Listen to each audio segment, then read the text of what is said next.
preparing your musicians is one of the most important steps in this process.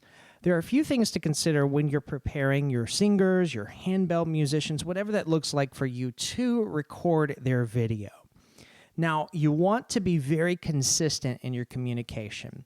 I'm doing my best in this course to supply you with the do's and the don'ts to save you the time and the frustration. But here's the reality, my friend. You are going to go through this process and realize that there are some things that you might like to put your own spin on and do a bit differently. Now, yes, I recommend that you follow my steps perhaps to the T the first time through, unless there's some things that you can quickly and easily adapt that would help you.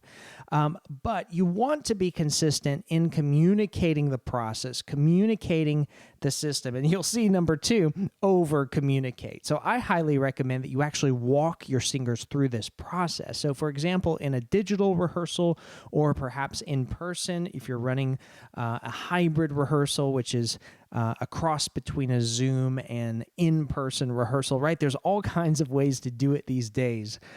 I highly encourage you to walk them through the process of recording their video.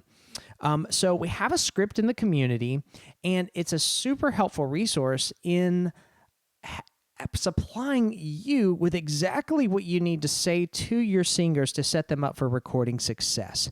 We talk through the things that they're going to need, such as the 2 digital devices, one to record their video and then the other to listen to the audio file that you send to them to record to, plus headphones that they're going to need.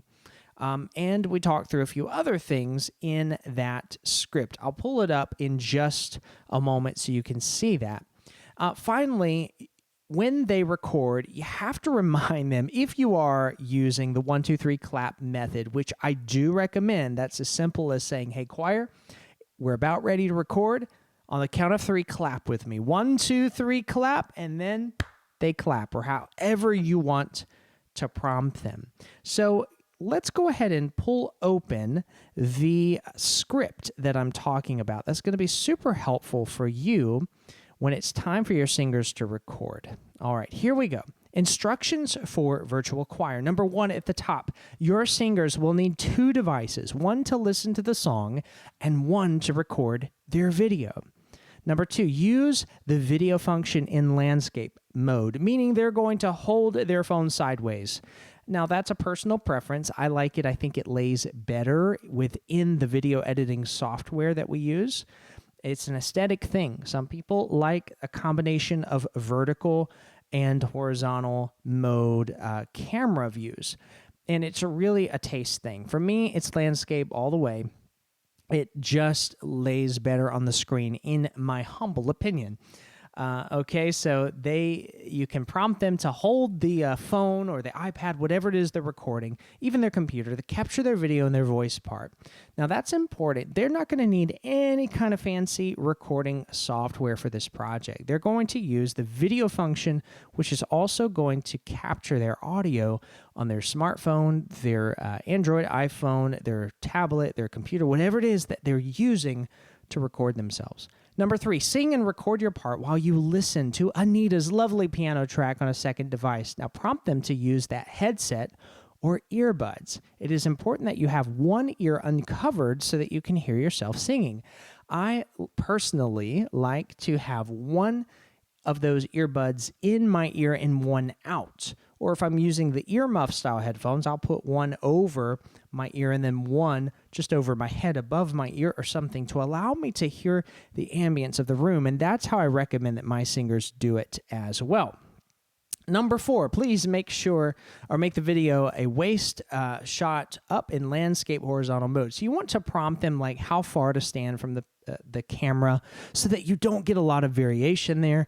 It's just going to save you some editing time when it comes time to edit your video together. Number 5, sing your satb part or SAB, 2-part, whatever it is you're working on, as clean as possible without any other sound in the room, meaning you don't want to be in the kitchen when your husband or wife is doing the dishes and it's really loud. You don't want lots of dogs barking in the background because the phone, the tablet, the computer is going to pick that up and their video is going to be less than ideal. So prompt them, coach them on how to record themselves.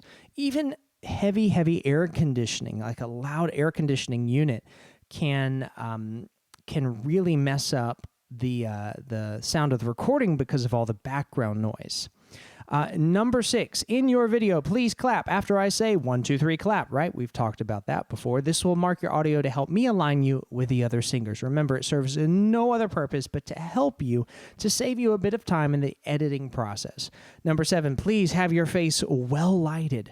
Wear solid colors and have contrasting background if possible. Please, no logos on shirts. Now, again, this is an aesthetic thing, so you can adapt that as needed. Number 8, place in the shared Google Drive folder, or you could place in the shared Dropbox folder, or some other way to acquire that video, and we'll unpack that in just a moment. And finally, have some fun with it. So I hope this has been helpful in just allowing you to see how you can easily and efficiently prepare your musicians to record their video.